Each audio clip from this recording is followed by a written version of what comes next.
Good morning, everybody. It's Casey from Brokeback Adventures. Hank's right behind camera, catching some sunbeams, enjoying the life.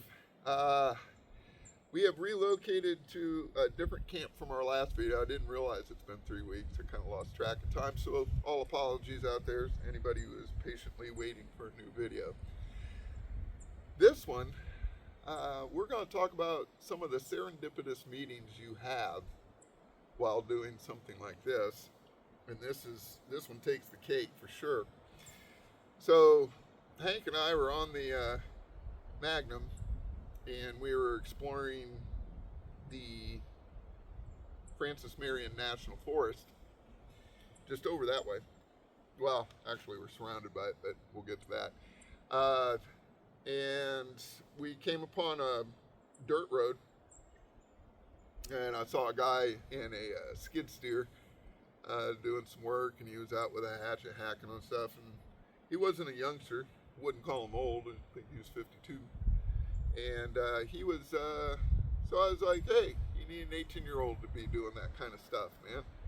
And he's like, unfortunately, I'm the youngest one, and we struck up a conversation.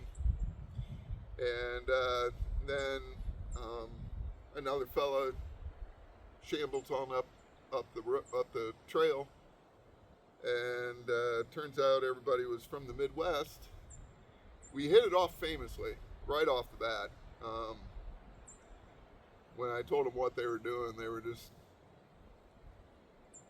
way into it, and that's really cool. I always like it when people don't look at me sideways.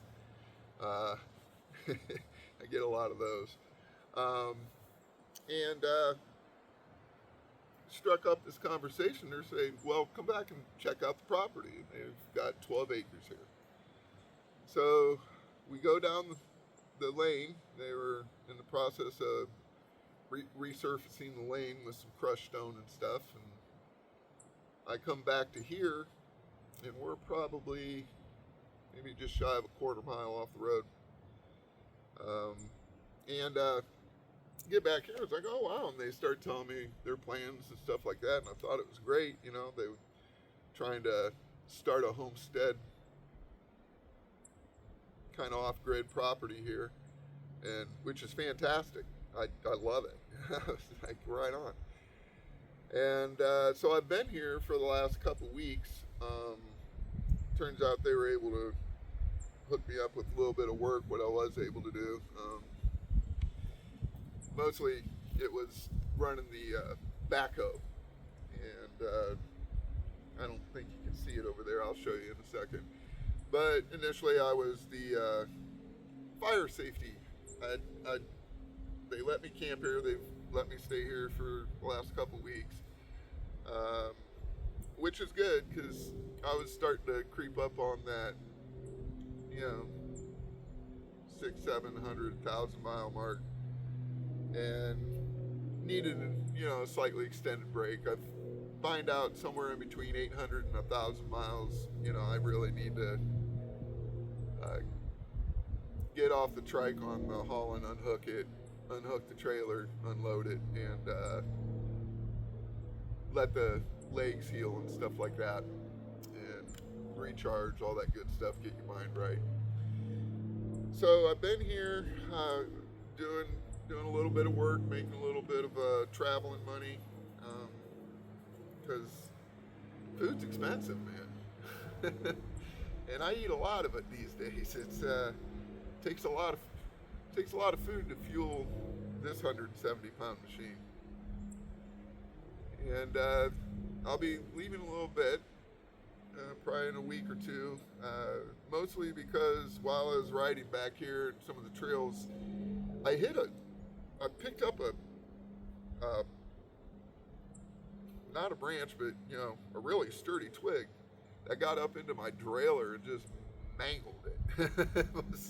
I was like, oh geez, it was twisted and bent, and or caught spokes and everything else. I was like, oh geez, this is not the time to have a major mechanical problem. But actually, it's not major. I mean, I field rebuilt my internal gear hub, and New York on the side of the trail there. So this wasn't too bad. Just finding the bike shop, get a hold of the guys at Whiz Wheels to find a dealer. We find an actual dealer, which was nice. Excuse me. And so the Greenspeed's at the dealer, getting a new derailleur. Not sure what kind we're going up to. I'm switching over to a mountain bike style. Has a internal clutch on the derailleur. It'll help manage that chain a little bit. A lot of chain on trikes, and they get to flopping about if you're bouncing around. And with the mountain bike derailleur, it's going to have on the derailleur cage, it's going to be a little bit more open, so you're not constantly having to pick out grass and everything else. Because as you know, with these, especially on mine at least, with the 20-inch wheel and it has a long arm derailleur, that derailleur only sits about that far off the ground right beside the tire. And it gets exposed to a lot, whether you're coming off a curb or anything like that. You got to be really careful of that derailleur back there, because it'll catch things. And I found out the hard way. It picked up a branch and a twig or whatever you want to call it. And boy, that thing got up there and wreaked havoc. Plus, the chain's full of sand. I've been riding the coastline since Chesapeake Bay, and they're at Southeast Virginia, and I didn't factor in sand. Sand's a nightmare, man. Oh my goodness gracious, man, that gets in your chain, you're never getting it out unless I suppose you could hydrosonic, maybe work it out. But I was talking to the guys at the bike shop, and they're like, nah, you'll never get the sand out once it's in there. It's like, oh geez. So we're getting a chain, a derailleur. I'm gonna have I'm gonna re-gear the rear cassette, and instead of a 34 tooth low gear, I'm going with 36 low gear. 34 is okay. I just like 36 better. My knee's a little arthritic, so if I can reduce the torque on them any way possible, I will. So now I'll be on my small ring up front, it's a 30 tooth, and it'll be a 30-36. So that's a nice underdrive, super low gear. So humping the weight up over any hills. Even though I'm in the flatlands, I'm still going out west. I've got climbs in my future, so I really will enjoy that extra low gear. So it's getting sorted out, fixed up, kind of we'll call it the 800-mile service check. He's going to go through, since I've been around sand, check bearings, all that good stuff, clean gunk out of it, yada yada. Probably going to need a new chain. I'm pretty sure it's stretched. If it's not stretched, it's got at least a bent link because it wants to skip a tooth in the mid gears. And so hopefully next week sometime we'll go and pick it up. Serendipitous meetings. When you do something like this, sometimes you just get, I see somebody that might be the guys pulling in. They will happen if you allow them, and they're wonderful. I've just met so many grand people, from retired Master Sergeant Dan up at Topsail. It's actually reads Top Sail, but everybody in the locals all call it Topsail. To Mike, to others that have been along the way and helped me out in this way or the other, or let me stay at whatever property they may have. And so here I am. I'm a little hemmed up right now because the bike's in the shop, getting upgraded, fixed, and hopefully that'll eliminate any future problems.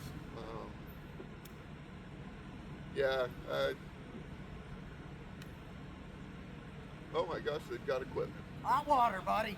Oh lordy. Oh, they've got a hot water heater coming. It's a slow go. I've come on the ground thing. Highly likely, when I'm done with this tour, I'm going to come back here. Really enjoy this part of the world, but I haven't seen the rest of the country, so who knows what will happen down the line. But just wanted to say hi. If you go on this, allow those serendipitous meetings to happen. Don't be afraid to talk to people. People are cool.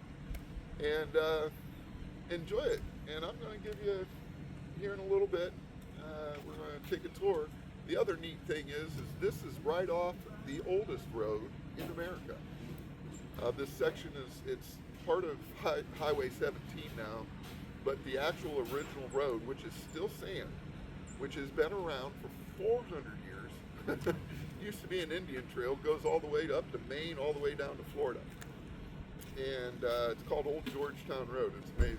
The amount of history around this section of the world, or this section of the states, is awesome.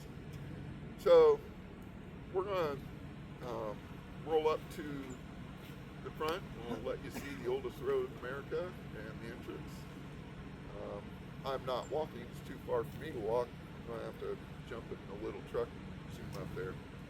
Wish I had my trike. I'd take you for a ride down the lane, but I don't. It's getting fixed.